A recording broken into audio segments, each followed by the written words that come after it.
Transmission start. Welcome to Where Did the Road Go? Join us as we wander off the path and explore lost history, consciousness, the paranormal, unexplained mysteries, alternative thought, and much more. We are present on the web at wheredidtheroadgo.com. Now here is your host, Soraya. And this episode of Where Did the Road Go is part 11 of UFO History. And I am here with Aaron Gulyas and Mike Clelland. How you doing, guys? Good. Very well. And the last time I had you on, we talked about the Roswell slides and we talked about the disclosure hearings. And I feel like one of the things I kind of took from that is like the disclosure hearings, if nothing else, might have given the more common people out there who are not following this stuff a better view of the UFO phenomenon. It might have gotten them to take it a little more seriously, you know? And then comes the Roswell slides 2 years later, and they went, oh, this. Yep. So it kind of undid any good publicity that the disclosure hearings might have actually, engineered out there.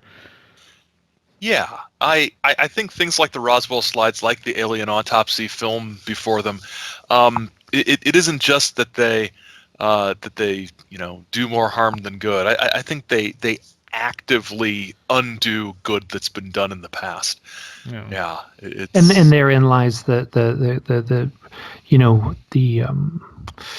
assumption that there could be some sort of conspiratorial aspect where these things were staged specifically to undo the good research that had been laid down before them, or the good publicity stunts that had been laid down before them. Yeah. So whether my sense is the alien autopsy thing. If that was a kind of a if that was a gag, if that was a hoax, that was kind of a elaborate, expensive hoax. That wasn't, finding the film from the 1940s and stuff. That's, to me, though I have no proof, just my sense is that there was a reason that happened, and someone with the money and the wherewithal to do it, managed to pull that off in a way that could easily be debunked. Yes. And again, we're back to the thing where it did not look like anything that alien lying on the table did not look like anything that gets reported by the people who have the direct contact experience. Yeah.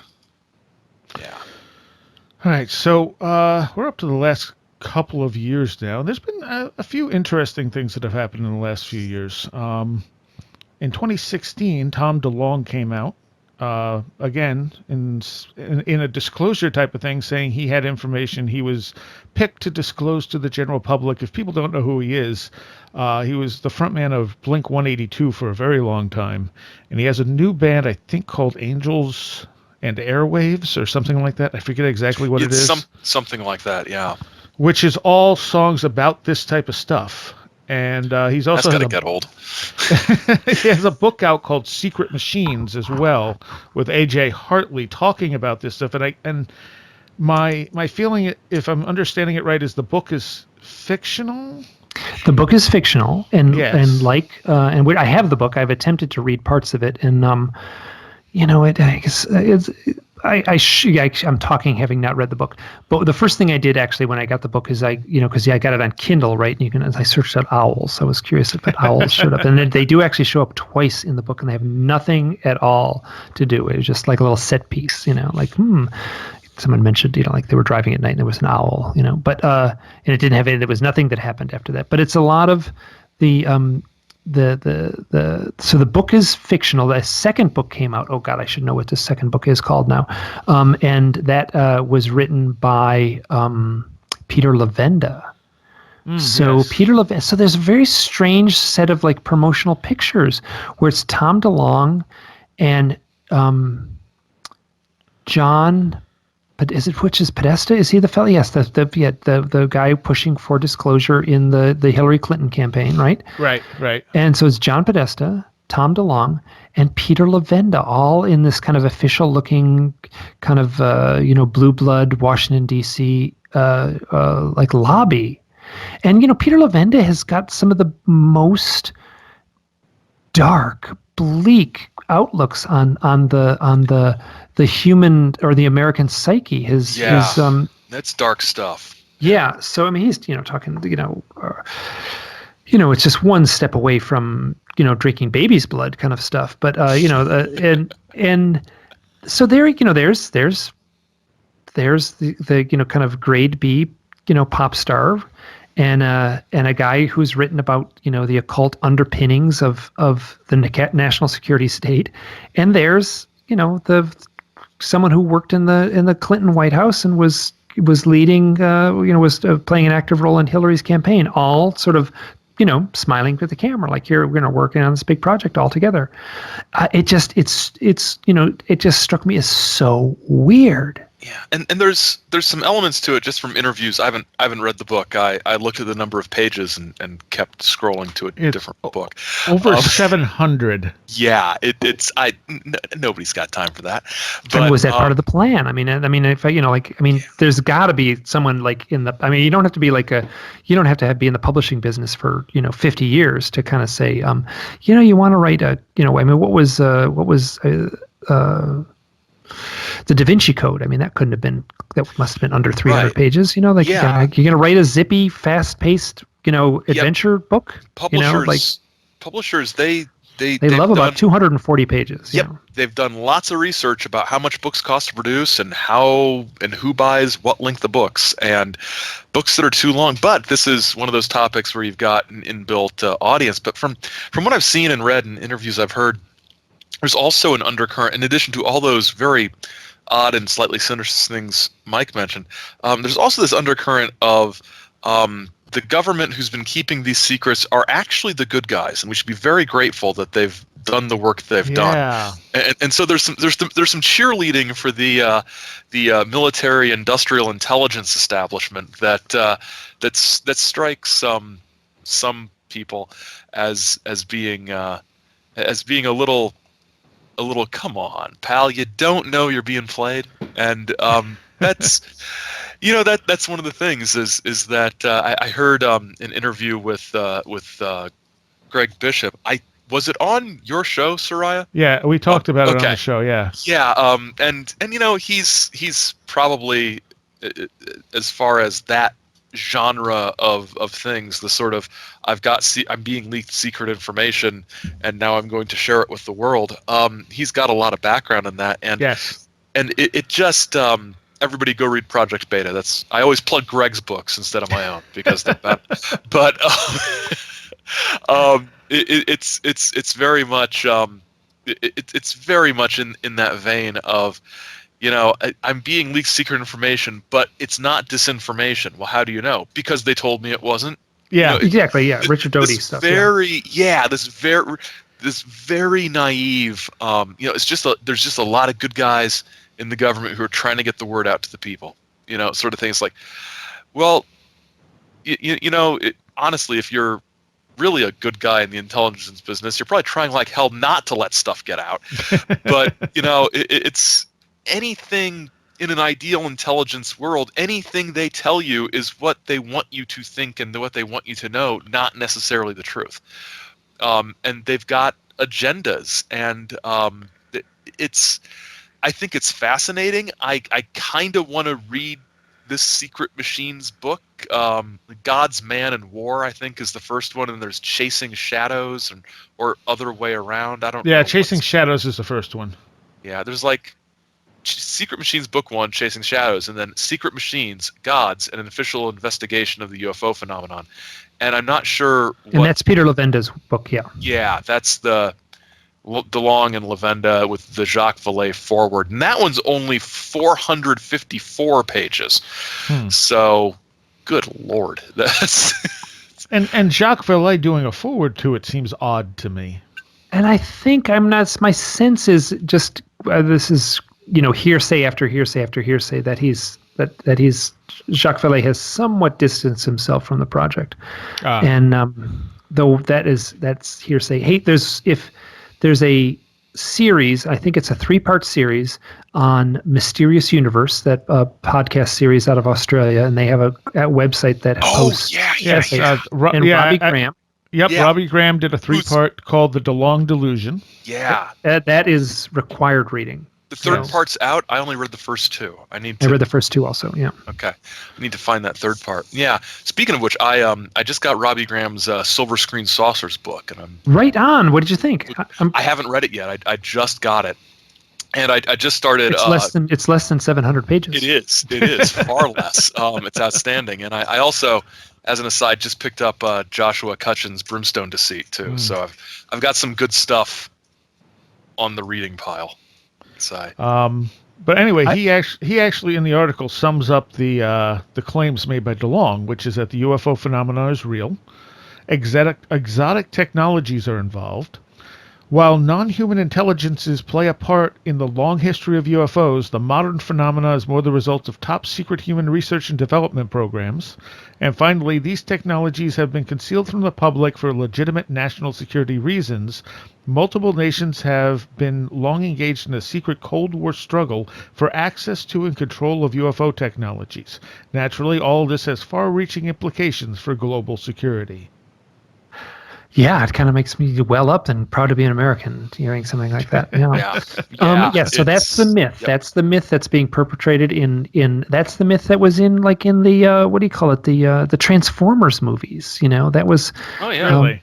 Yeah, pretty much word for word. That's kind of in Transformer movies, that was ancient aliens, that actually could turn into giant cars and robots and as a real Transformers fan from back in the day, and still those movies irk me. But yeah, that was a consistent theme that another thing, and that it was being covered up for our own good. The government is doing what it needs to do to protect us, and that sort of thread in DeLonge's sort of stuff that's the dangerous part. And that's what Robbie Graham covers so beautifully in Silver Screen Saucers. Yep. Just that mythology, that aspect of it.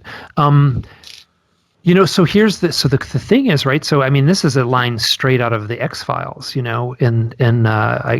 Mulder's contact at one point. This is early on in the series. He's in the dark warehouse and he meets his contact and the fellow says the best place to hide the truth is between two lies.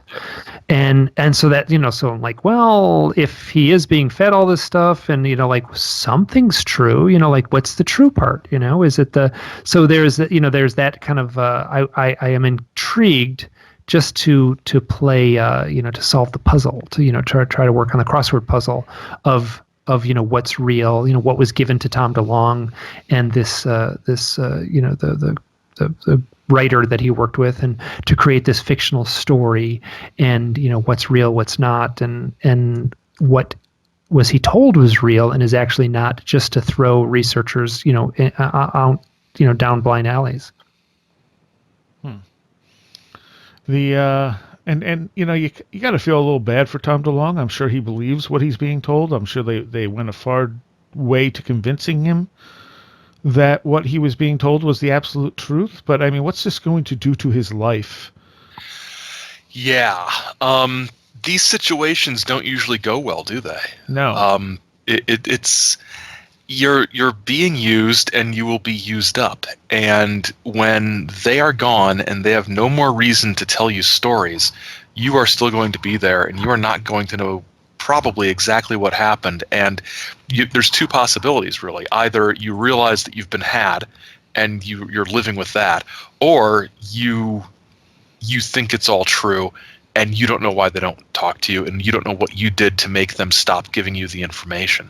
So this is damaging to the so-called the recipients of the so-called information, and because I don't know how it couldn't be. You invest a great deal of your life and your identity in this, and you sort of look at the Benowitz situation, and from what I've read and from what I understand, he had some problems before all of this started. It isn't like the contact with AFOSI, took a completely normal person and drove them mad. But it sure didn't help. and with DeLonge's level of celebrity and the way he's really putting himself out there, this is, you got to get off the merry-go-round at some point, and then you're really dizzy and you fall over, right? Yeah, and then there's also plans for movies and comic books and websites and podcasts, and I mean it's a big like he's going to make money off of it. Oh yeah.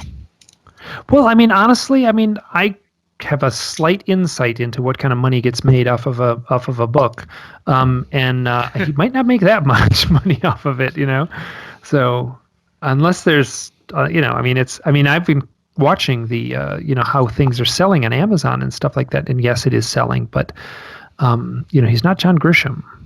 No, well, sure.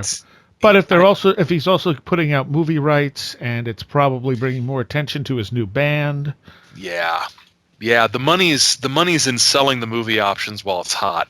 Yeah. And then the movies never get made because everything cools off. But yeah, he's the money is probably not being made on the books.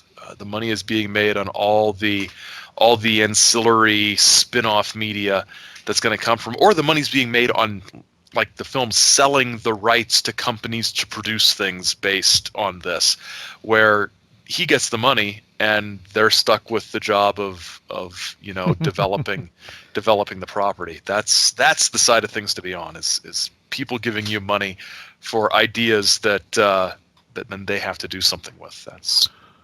And his website is, you can get Secret Machine hats and T-shirts at his website. Oh, for God's sake. And what strikes me about this too is that it's very much fitting with a lot of the modern fiction on the whole UFO thing, putting the government more into it than, say, back in the 70s or 80s. Oh yeah. It's more X-Files-ish, I guess you could say. Yeah.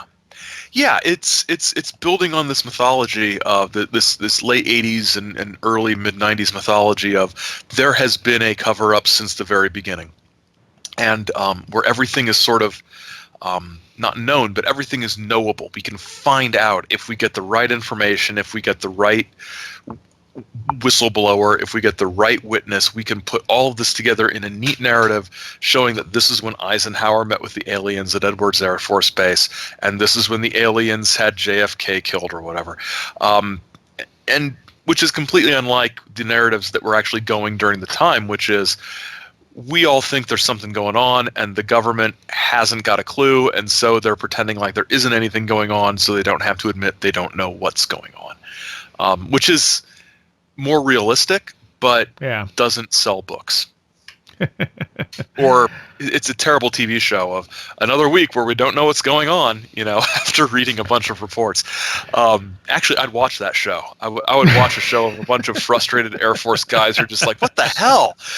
It's like another person with the cigar-shaped glowing thing, Actually, the Jack Webb UFO TV show or whatever was kind of like that. Well, another story where we've solved this Project Blue Book case by saying it was unknown but probably not strange. It's very crew cut Jack Webb style guys. Yeah, so that was a fun show. Now, one of the other things that's risen in talk about UFOs and stuff come from the and again, to me this feels like it built off the X-Files to some degree, is the whole military abduction thing, where the military is abducting people and making them think they had alien abductions. And I don't know exactly where that idea started, but I'm pretty sure it started post X-Files. Oh no, it was around before that. Was it? Okay. Oh yeah, I think so. And I mean, there was a great X-Files episode where they even, what was it? Where the one with Jose Chung. Where it ends from outer space. Yeah, and where it ends where the person who had the military abduction actually becomes a cult leader, which I thought was a wonderful little twist. I've talked to people who tell of these direct experiences, and they seem credible to me. They're sharing their memories. I've heard some very there's a report of and this is just I would have a hard time citing this. Someone had a classic UFO type experience, abduction experience, and then the next morning they got up and there was like a medical box, like something like an ambulance driver would carry, just like it had some medical equipment, in their living room, just sitting there open, as if someone had filled the syringe there in the living room and actually created, rendered someone unconscious or susceptible to hypnosis, and then forgot about their stuff. And then in the dark and in the tiptoeing around, forgot about that one little box. So I've talked to people who have there are credible people telling incredible stories. And it gets very murky, it gets very, very murky. My sense is that there, where there's smoke, there's fire, and there's a chance that these are exactly what people are saying. But what I feel the conclusion that seems more easy for me is that it's a combination of several things. I mean, it's often just men in a uniform. It's not an Air Force uniform. It's not a uniform with a rank or insignia on it. It's just men in uniforms. That's what people are reporting. And I mean, could that be just as much a screen memory as someone seeing a giant deer or a giant owl? Is it a true abduction? And so these things certainly get reported. And I will tell you, the people who tell these accounts are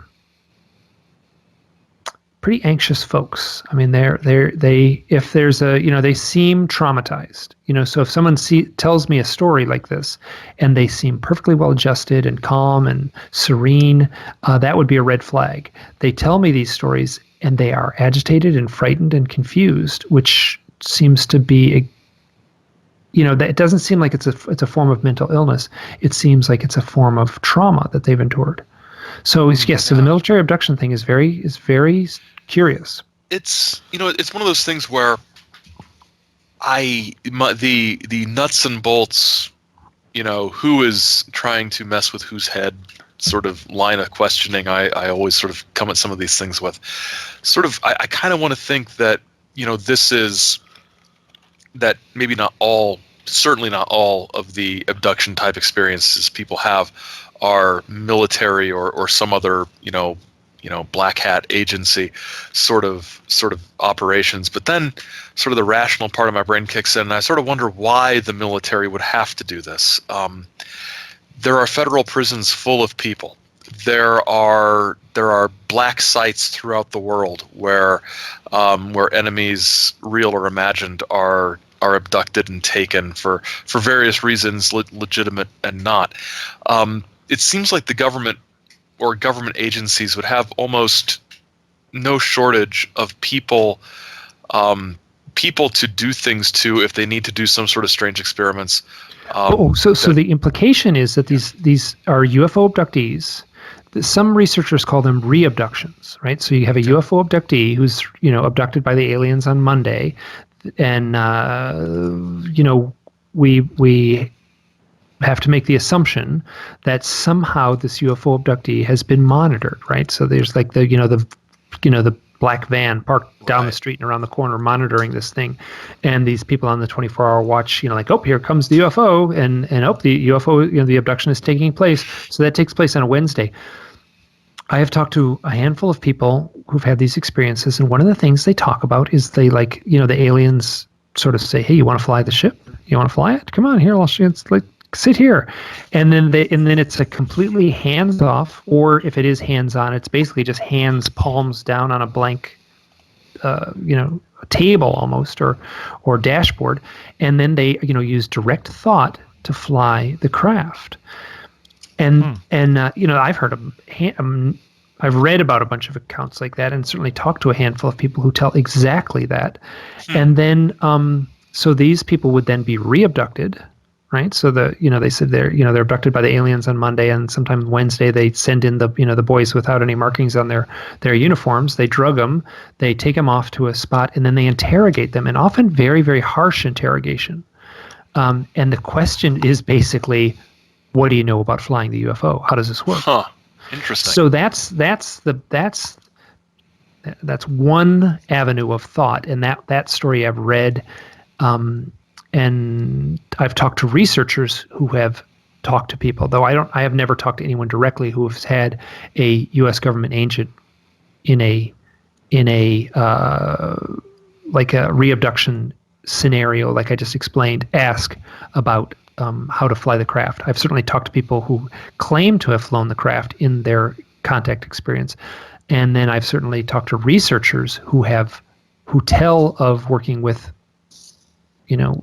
people who tell of the re-abduction event at the hands of a government. Now, the implication is that they've got like a crashed flying saucer in perfect shape somewhere in a hangar in Nevada, and they just do not know how to fly it. So they monitor these abductees, and these abductees have these stories like, hey, like I said, you want to fly the craft? I'm sure I'll fly the craft.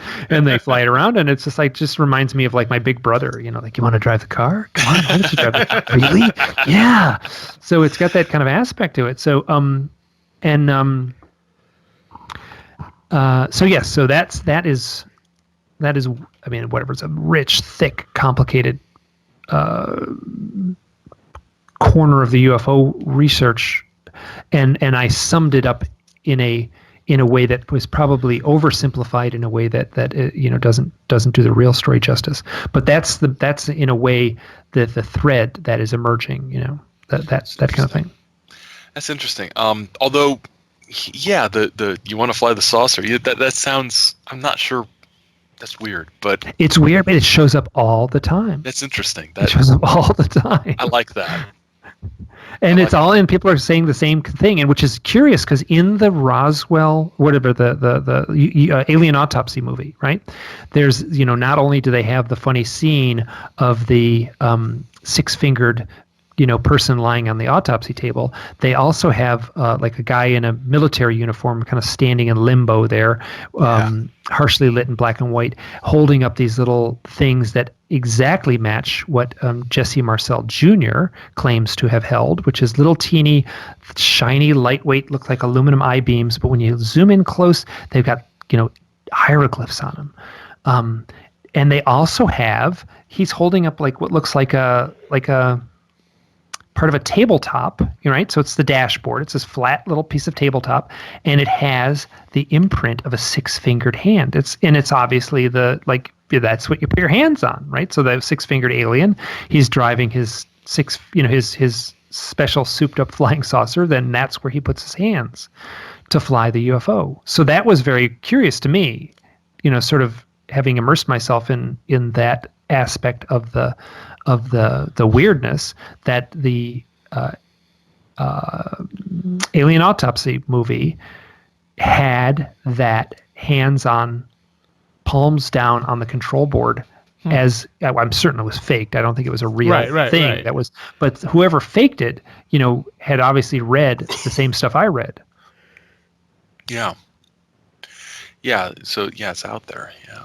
One of the things that comes to mind is Strieber talking about how he was asleep the one day and someone basically came in and put the implants in. And I remember his blog post about it initially before he wrote about it in his, not his latest book with whatchamacallit, but the one before that, Solving the Communion Enigma. And basically he said these were not extraterrestrials, these were people. They got into my house, they put this implant in me. So, and he was absolutely certain this was not the visitors that did this to him. And I wonder if that falls into the same category. I mean, he had, if I remember right, his alarm system was disabled, and it shouldn't have been able to be disabled. And it was disabled by an electromagnetic field that was still there the next day. And he was lying in bed and heard, this I'm paraphrasing from memory, he was lying in and heard in his mind, as if through a radio in his brain, someone saying, condition red, all clear, something to that effect. Yeah. As if he was tapping into the walkie-talkies of the secret agents. I don't remember him saying it was in his head. I know he said he heard that. He heard noise on the gravel outside too. Yeah, like I'm pretty sure he heard up. it in his head. You may be correct, but that's the way I'm remembering it. So. And so who knows if that's connected to the whole military abduction thing, or if it was, the visitors. And is it alien technology? I mean, or like this little teeny thing in his that they put in his ear. Yeah. That and he's had the surgeon on the his Dreamland show, and the surgeon says, like there's a videotape of this. There's nothing to see really because you can't really, but the audio, where they slice open his ear, right? Tiny little incision. The ear's not very big, and they have this little thing, and it's this white little blob of something about the size of a cantaloupe seed, and he touches it with the scalpel, and it sort of wiggles away like a fish in shallow water deeper into the ear. And then there's a kind of a pause in the audio, and the guy says, "Okay, now we're going to sew this right back up." And and he's had that surgeon on. I mean, I have not gone through the process of fact checking whether it was actual surgeon, but I gotta trust that would be the easiest thing in the world to try to fact check. And the guy says, "Yep, strangest thing I've ever seen. Yep, this is what happened. I touched it with a scalpel. It skidded away. I got kind of freaked out and said, operation's over. Give me the suture. We're closing them up." So yes, is that. That was what was put in his ear by those humans. If everything he says, another problem is this whole issue is just so filled with distorted memories and mixed up timelines, and so what really is going on is difficult to say. But if we take him at his word, we have humans putting something in his ear that, for all intent and purposes, would be alien technologies, seemingly beyond what we have presently. Yeah. Seemingly. Yeah. Yeah, exactly. Yeah. So that's All right. Well, let's in a semi-connected sort of theme, let's look at the whole WikiLeaks UFO thing. So WikiLeaks, supposedly released UFO documents and so on and so forth, but it doesn't seem like anything of any real consequence came out of it. Not out of the UFO stuff that I can tell. No. Yeah. And there was one thing where Edgar Mitchell was part of a thread that was sent to John Podesta, who was there, smiling with Tom DeLong and Peter Levenda, in the it's my understanding there was a documentary in the production too. There is a documentary in the production as part of the Tom DeLong Secret Machine, media empire, but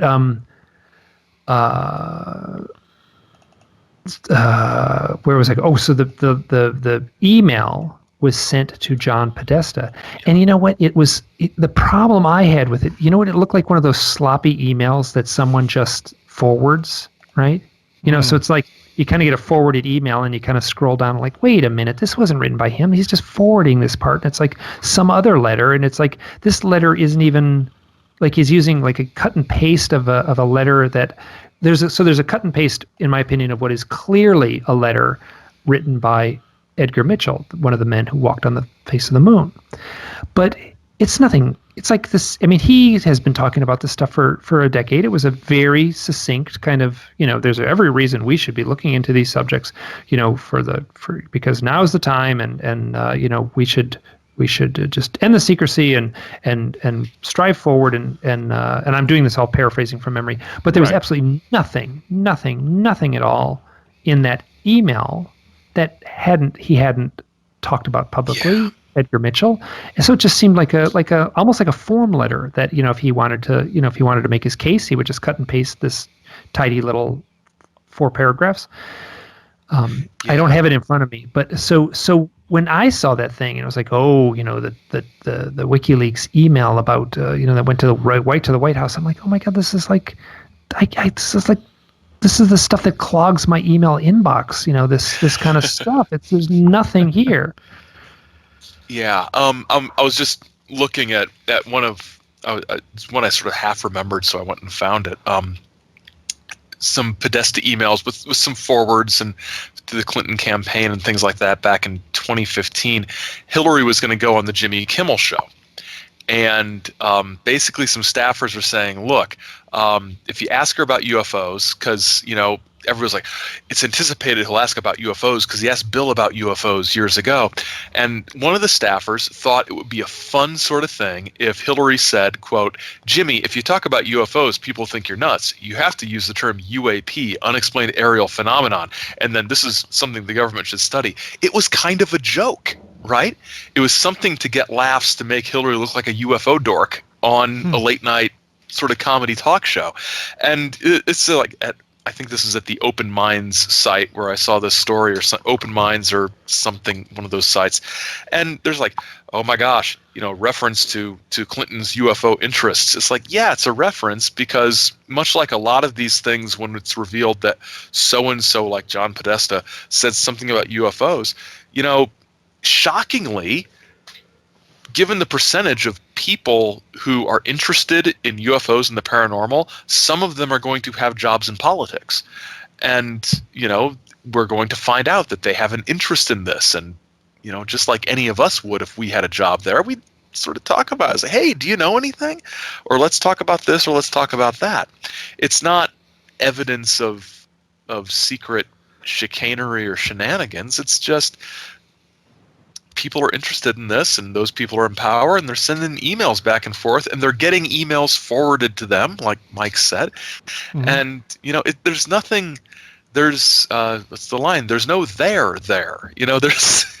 There's no smoking gun here. Now, one thing I will say, and so Edgar Mitchell died last year, and he was very outspoken about his interest in UFOs. So here's a guy who came back. He had I think it was called a samadhi experience. He was coming back from he tells it much better than, there's plenty of, you can just watch UFO, get on YouTube, and he'll tell this story. So Edgar Mitchell, returning from the moon, there's a point when their craft is, they called it in the barbecue, the little, the module that flew home from the moon is rotating slowly because it just heats up too much in the sun without any atmosphere, so it's got to keep rotating, and it's nice and slow, and he's just looking out the window, and his job was to land the craft on the moon. So his job was done on the flight home, so he could just look out the window, and he had this kind of epiphany, kind of realization that there's all is one, and he got back, and he kind of whispered it around, and found some researchers and said, has anyone else ever had this experience? It was so powerful. And they did a little work, and they realized, yes, this is referred to in I guess Indian religious forms as a samadhi experience, and it was this basic all-knowing moment, and he said, well, that fits exactly what I experienced, so that's what I'll call it.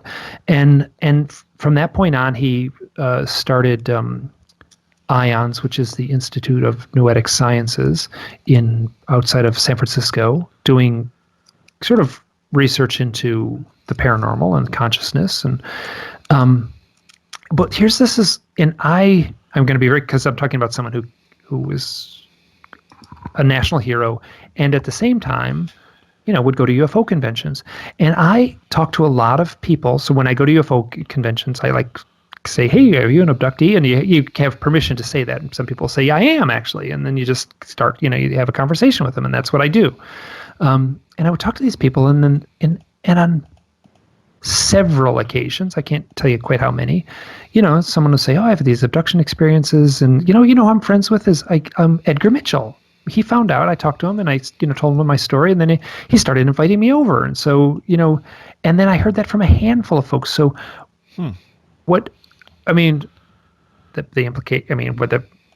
if these folks are to be believed, and they had no reason to make it up, and there's pictures of him with Edgar Mitchell on their phone and stuff.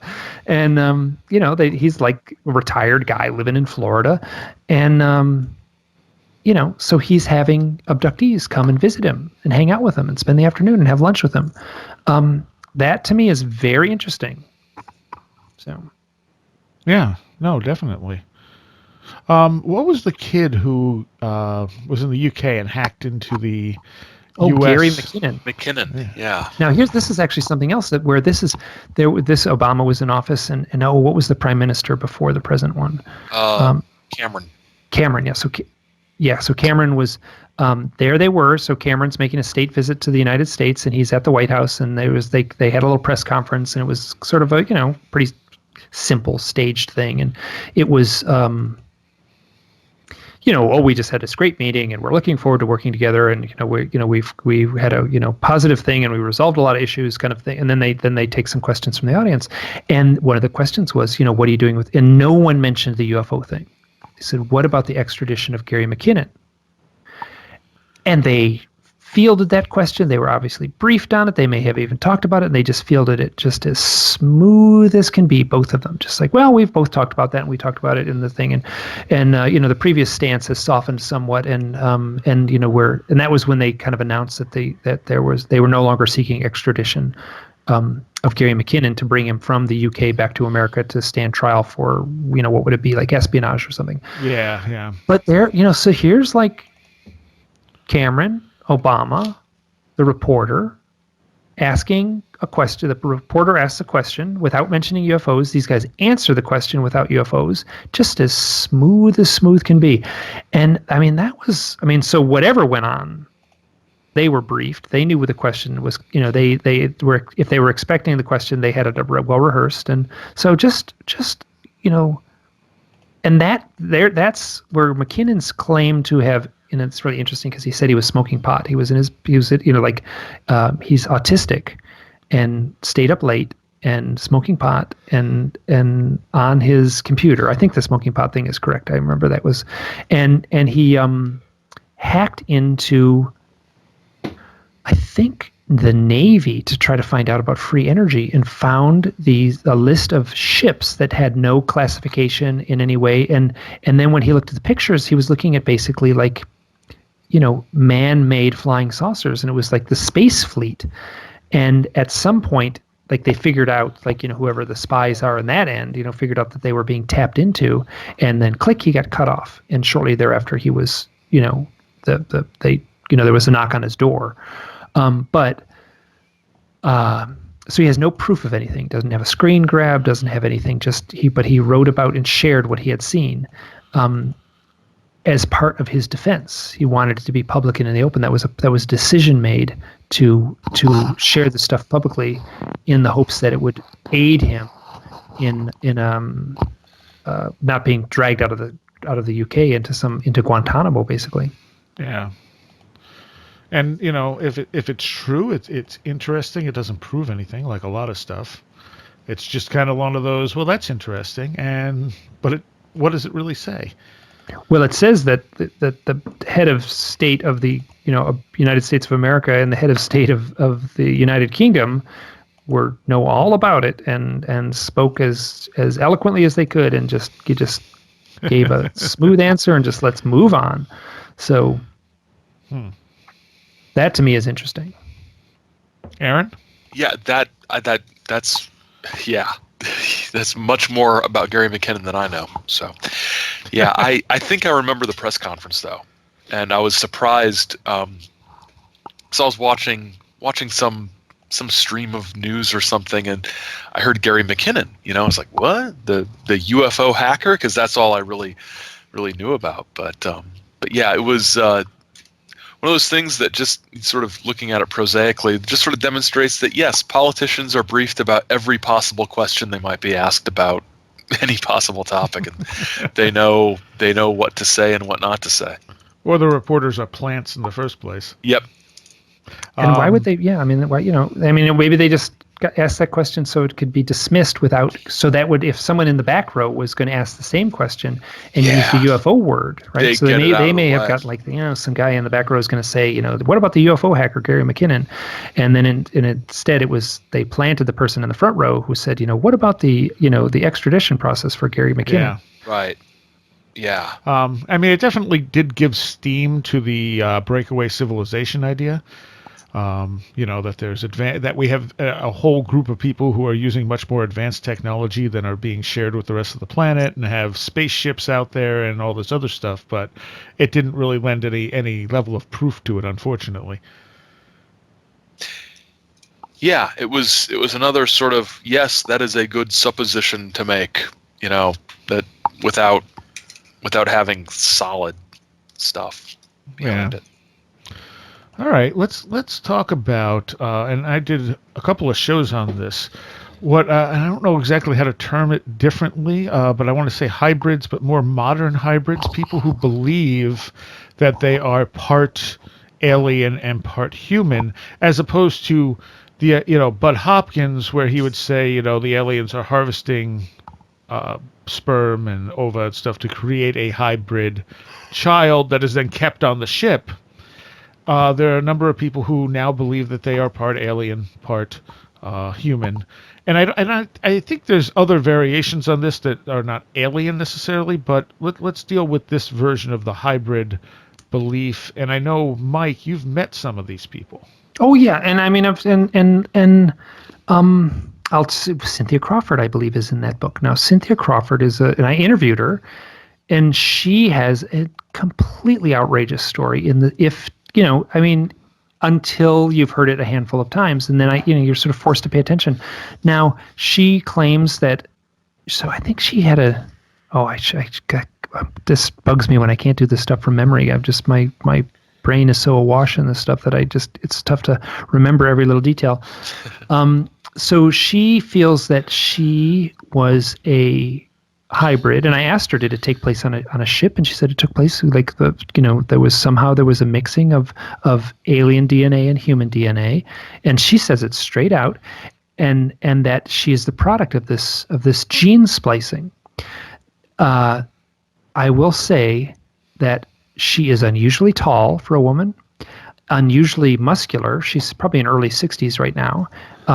Big, wide, broad shoulders, and one of the kindest, sweetest, most radiant people I've ever met. She's just got a glorious glow about her. And I literally seek her out when I'm at, she's wonderful to be in the presence of. And I say that with absolute honesty.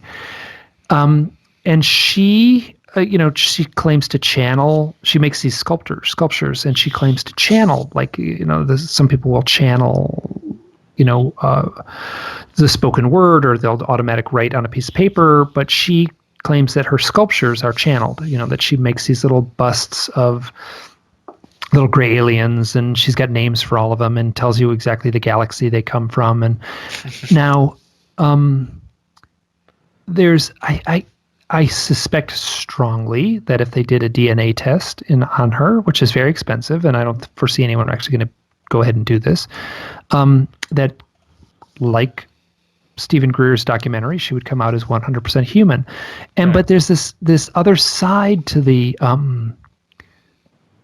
which was the first place I ever read about it was I believe in John Mack's book Abduction, where people will, under deep hypnosis, sort of jump back. They're going there for their UFO contact experiences. They'll meet aliens on board a craft, and these memories will be recovered in hypnosis, and they'll say oh, this is my family. I'm back. I'm with my family. I feel this love. I feel this radiance. I feel this familiarity that I've never felt with my own family. And then they'll, John Mack would say, let's go to one level deeper. Let's go to one level deeper. And then all of a sudden, wait a minute, this is a different life. I'm in a different life. And they'll say, I'm an alien. They'll look down at themselves and I'm an alien. I'm an alien in a different life. And I am at some meeting where, you're with the little alien council, and they're saying, okay, do you volunteer to do the hard work, to reincarnate on Earth to play this special role? And the alien says, yes, I do. Now, this is very, very common within, you get a bunch of UFO abductees at the bar.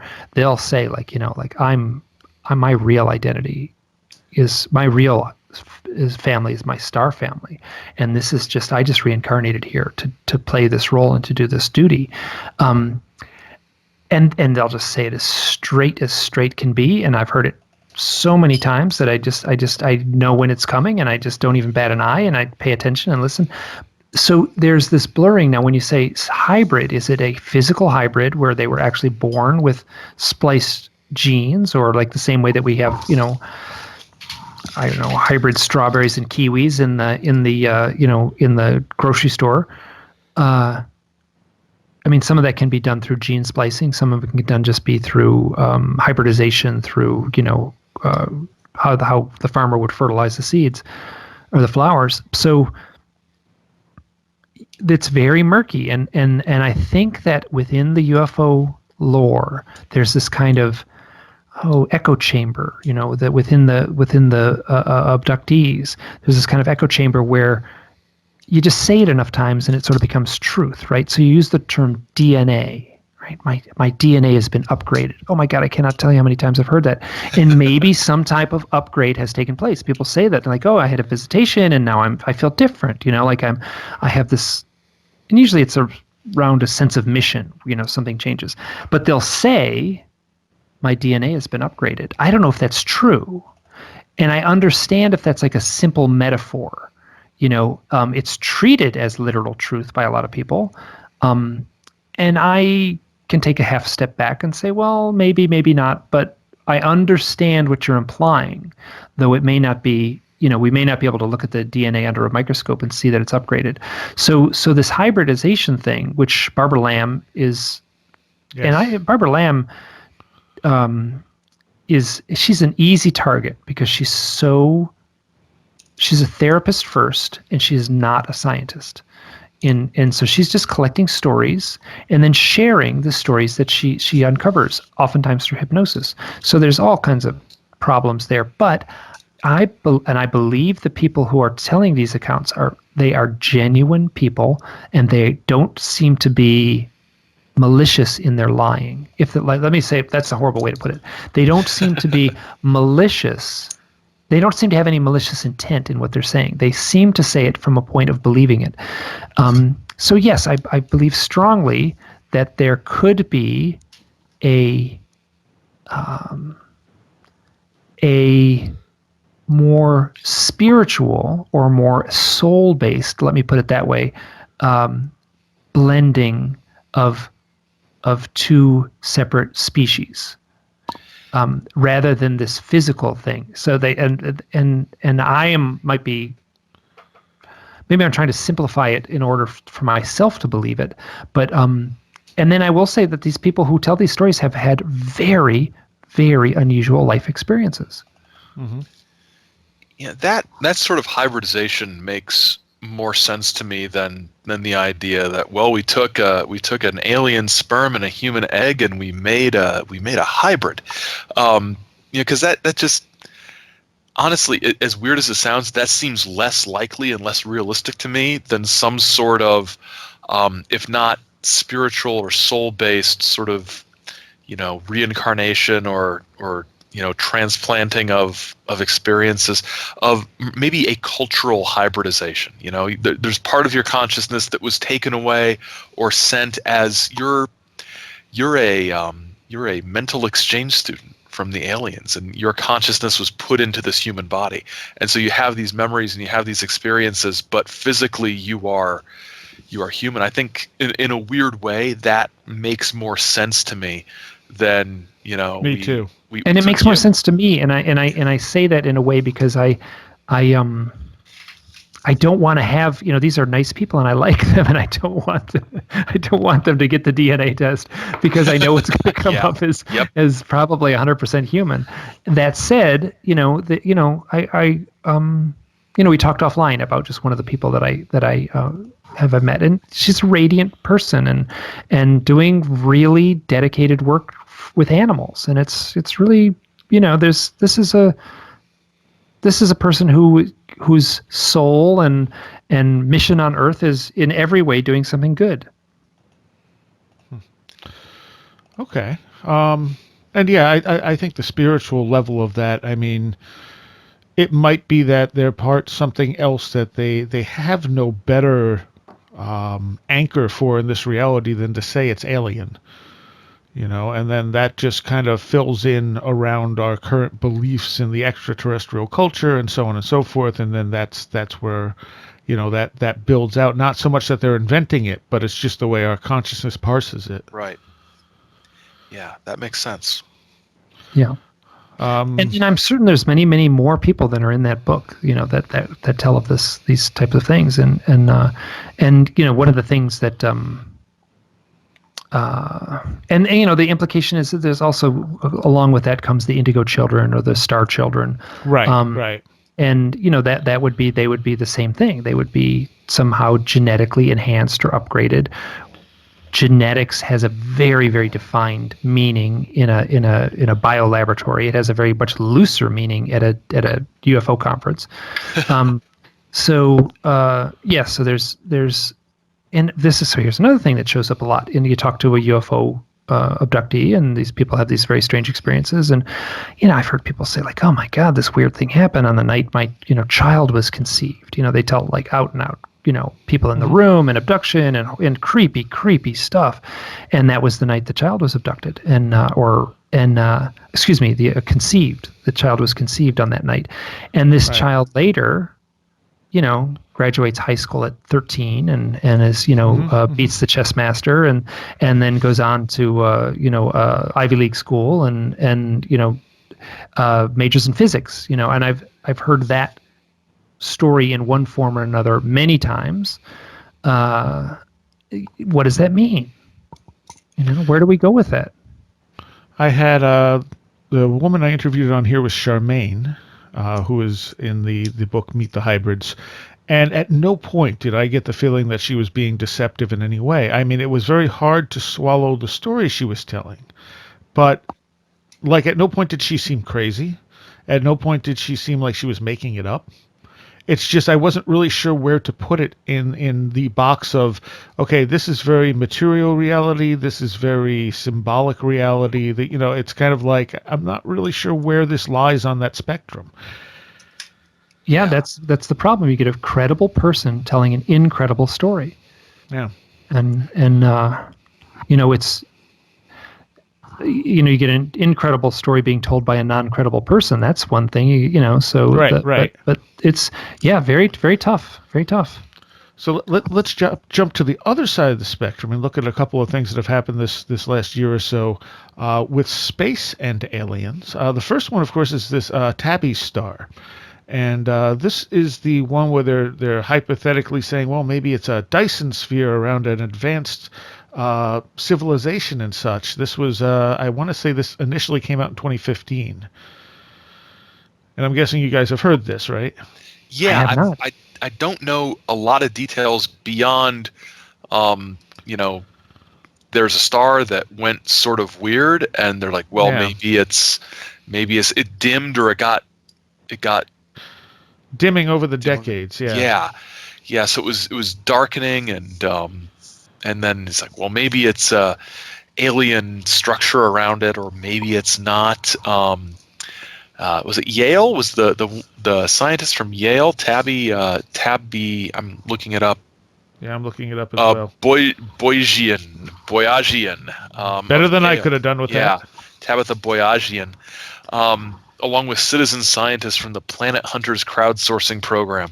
So they're seeing the star darken, and so there's the speculation that it is a Dyson sphere, which is a giant sphere that encompasses the star, and like you live on the inside surface of the sphere. If that sounds weird, go watch the Next Generation episode Relics with Scotty in it from season 6 of Star Trek: Next Generation, and there's a Dyson sphere in there.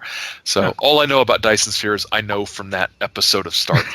But I didn't know it was a real thing. I thought it was a Star Trek thing for a long time. But it's interesting, and it sort of goes along with other efforts to sort of figure out how we might detect the alien presence if we aren't being buzzed by flying saucers constantly.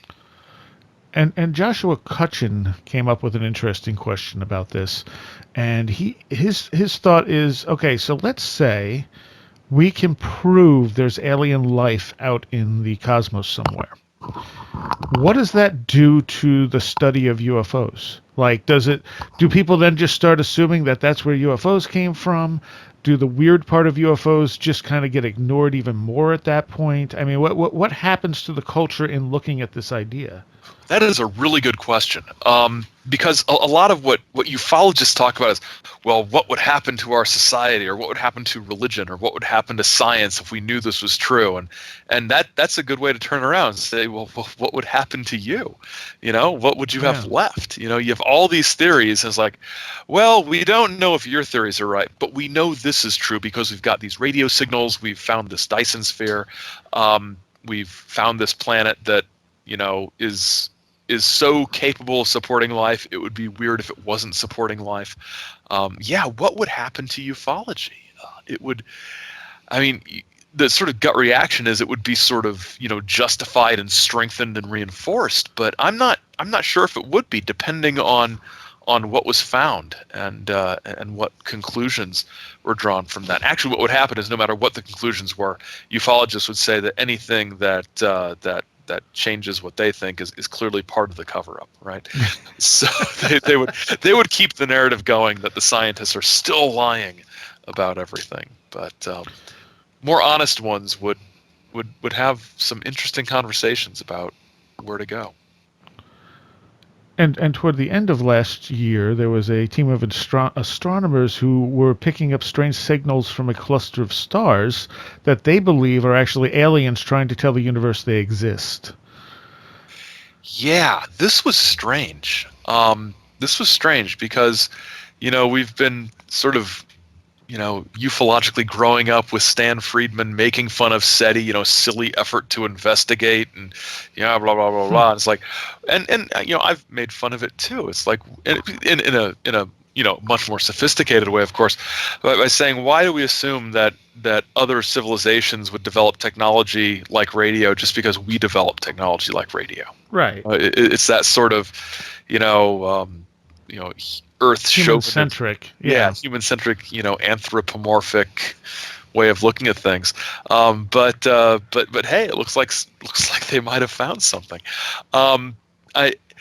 I can't remember if I read this in a story or I saw it or I just sort of imagined it, but there's some sort of story in my head where we hear these signals or we detect these signals and we trace them back to the source and what it is it's in some way a just sort of bouncing back or reflection of the signals we sent out years ago. So what we're actually picking up is our own signals having been bent back towards us.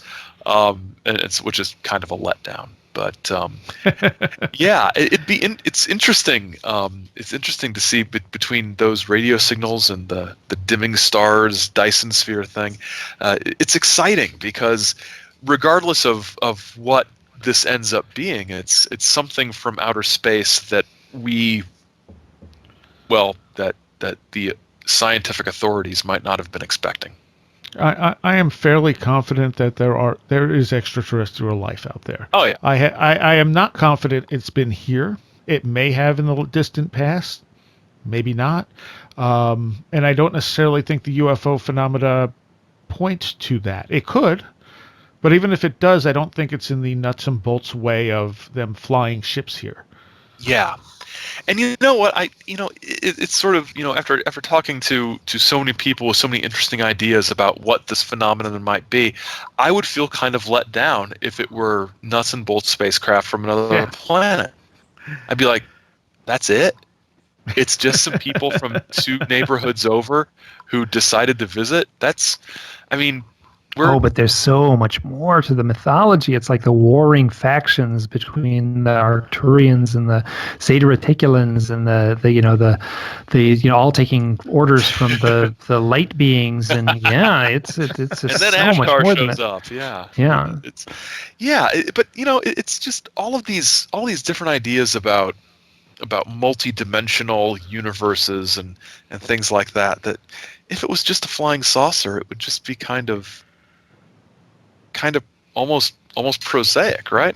I think Jacques Vallée says something to the same effect. He said he would be disappointed if it's only visitors from another planet. Yeah, the way I look at it is it's like, I don't think the Greek gods really lived on Mount Olympus, right? They weren't like up there, on the top of that mountain. But there's a rich tradition of these myths, and you got to kind of pay attention to them. And then there's a story with them, and then there's like metaphors and deeper meanings within these myths. And that's my same sense with the UFO mythology. It's like, well, I don't think that if we took a really powerful telescope and pointed it at the Pleiadian star system, we'd, got a really good close-up of one of the planets, we'd see like these handsome, tall people with blonde hair and perfect physiques walking around, but I do pay attention to the stories that emerge the same way that I paid attention to, the Greek myths when we talked about them in junior high school.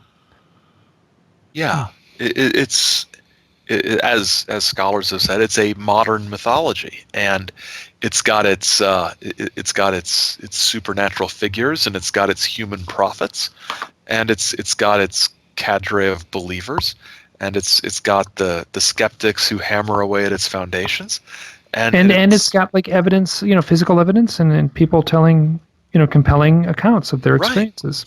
Right. Yeah. But yeah, absolutely. It's an example of not just mythology, but disorganized religion in a way. Yeah. Well, we have one more thing I want to mention briefly, but other than that, we've actually done it. We covered all the subjects that I had down for part 11, which brings us up to pretty much current day, 2017, beginning of 2017. And the last thing I wanted to throw out there was definitely more in the fun category. And there's a TV show that they started last October called People of Earth. And I loved this. I thought it was just absolutely hilarious. And I'm sure there's people who take the UFO thing so seriously that they'll just be offended by it. But I thought it was great. Yeah. That's some whisperings. People are like, not cool with this is played for comedy. Because whoever did it obviously has paid attention to this stuff. Oh yeah. There's little things in there that they have a handle on it, and I love it too. I don't think I'm quite up to date on the most recent episodes, but I watched the first 6 or 7, and it was, what I loved about it was, after they get through the first couple episodes of sort of establishing the whole alien abduction support group thing, they don't leave it off to the side because the aliens become characters themselves, right? Mm-hmm. But everybody gets some character development. You start to see some depth, and you start to see some relationships. And about halfway through the third episode, I realized, well, this is actually a good show. Yes. I like these people, and I like these characters, and I like what they're doing with them. And I love the guy. I love the guy who just wants to be abducted. He's in the support group, but he's never been abducted, and he just wants to be. And it's like, I think we've all probably met people like that who they just want to have. They believe in the experience, and they feel ripped off that they have so much belief in it, but it's never happened to them. And why are these things being wasted on people who don't appreciate them? Yeah, it's a fun show. I like it, and it's got some real heart to it too. Yeah. Mike, what were your thoughts when you only watched the first few, right? The first couple episodes, it's the only 2 I've seen, and I kind of was like, I kind of wanted to like it, and it kind of pushed my buttons in the wrong way, but it's it's a little bit, I don't know, it was here's what I want, and in a way I want to see that same show played deadly serious, played with full drama, with absolute not a speck of humor in it. I would love to see that, so in essence the same story, the UFO support group and all the characters and everything they're going through and all the ramifications on how things are changing and morphing and the interactions with the beings and stuff like that. But instead of being played sort of, with kind of, it reminds me of the movie Paul. And I actually liked that movie Paul. Yeah. And I kind of liked the TV show, but it was just kind of pushing my buttons, and I don't have a cable subscription, so I was just kind of figuring out a way to watch it for free online, which I think I can do now, but and maybe I'll catch up on it.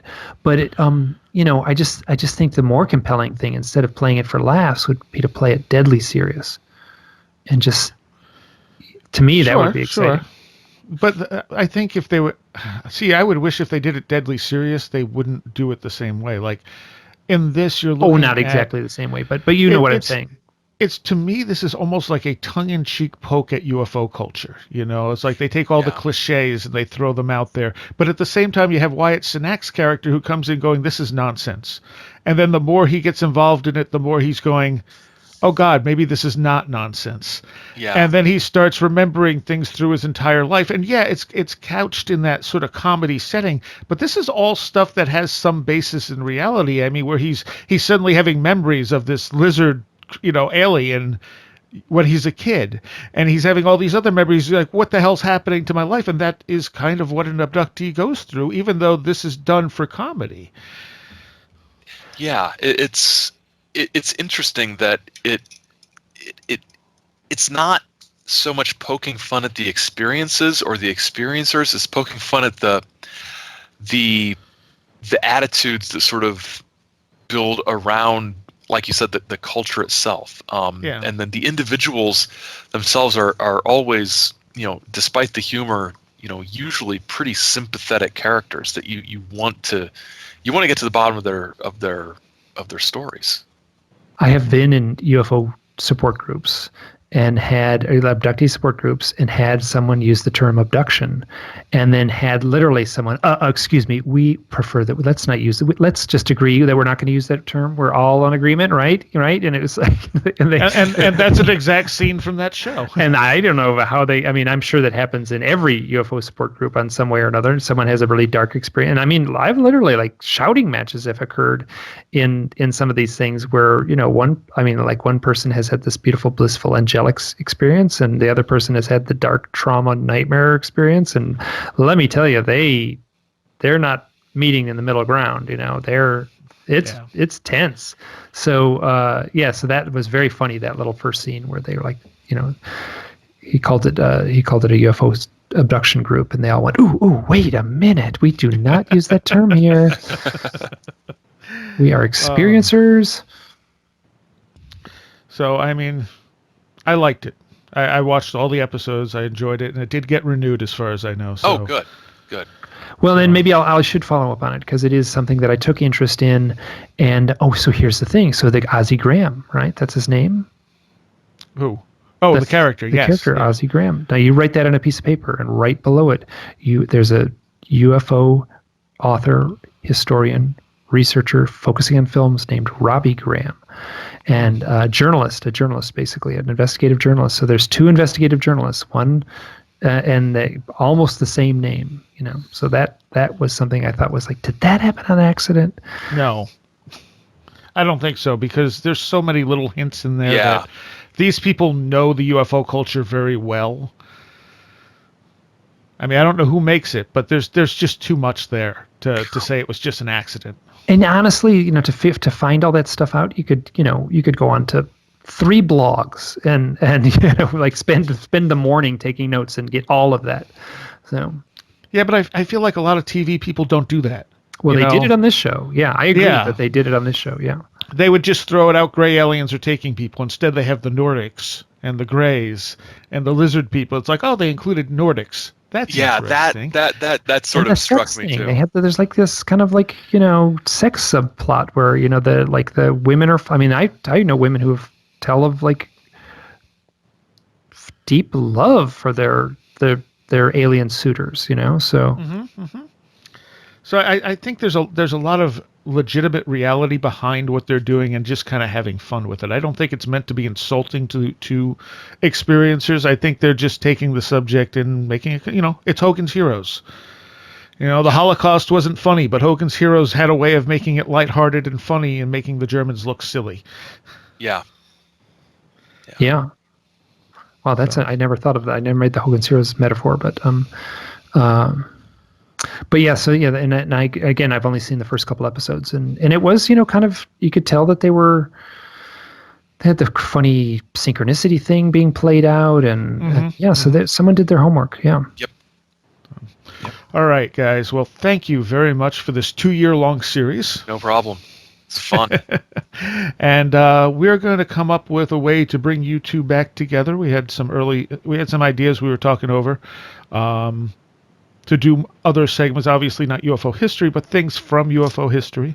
Yeah. If anyone out there has any suggestions, or if we missed anything major, the problem is I know we went through the 80s and we never talked about Rendlesham, and we had to go back and talk about Rendlesham, because I'll make a list of what we're going to talk about, and some things just slip through it's not like I can go to a web page that says, tell me every interesting thing that happened in UFO culture in 1980. I'm mostly going through it off the top of my head and doing a few internet searches and seeing if anything jogs my memory here and there to kind of come up with all this stuff. And there's a few things I just didn't know about.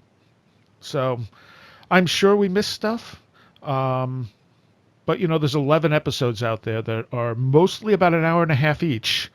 So that's a lot to listen through. Holy crap. That's 11 yeah. times 11 times Jeez, we 1.5. could release it as an audiobook.